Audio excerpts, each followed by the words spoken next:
For those of us not lucky enough to have had a Johnny Thompson in our life to sit out the front and say, no, you should have done it like this and do it like that, what are some ways that people listening to this can go down that journey of improvement if they're just kind of on their own?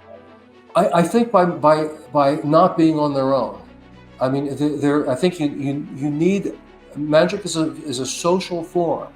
You can't do magic in a vacuum. Maybe a violinist can play a beautiful piece of music for himself and get a certain satisfaction out of that.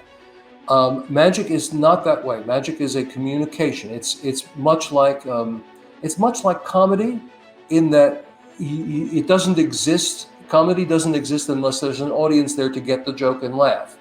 So I think that one essential thing that magicians should do is utilize other people in partnership to watch what they're doing.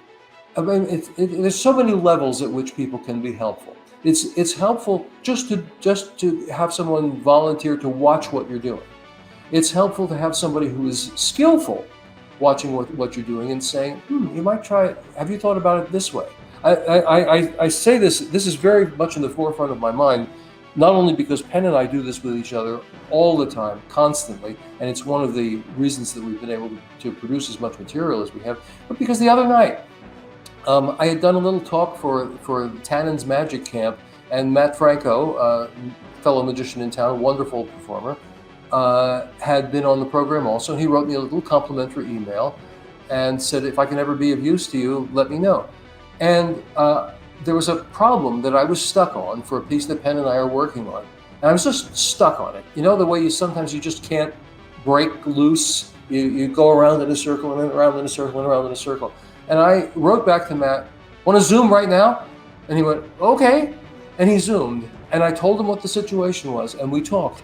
And part of the answer came out of the fact that I have a bin of socks just around the corner there. And part of the answer came from Matt saying, you could end it with this. And suddenly it broke the logjam.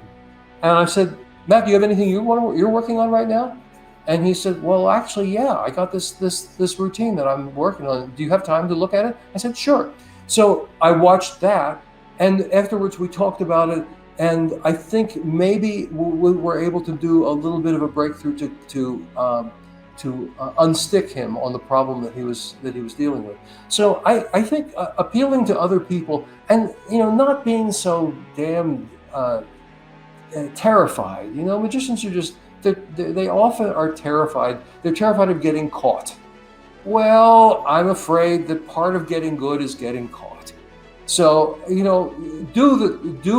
perform whatever it is that you're working on for somebody, whether they're an audience that's skilled or whether there's an audience that's unskilled.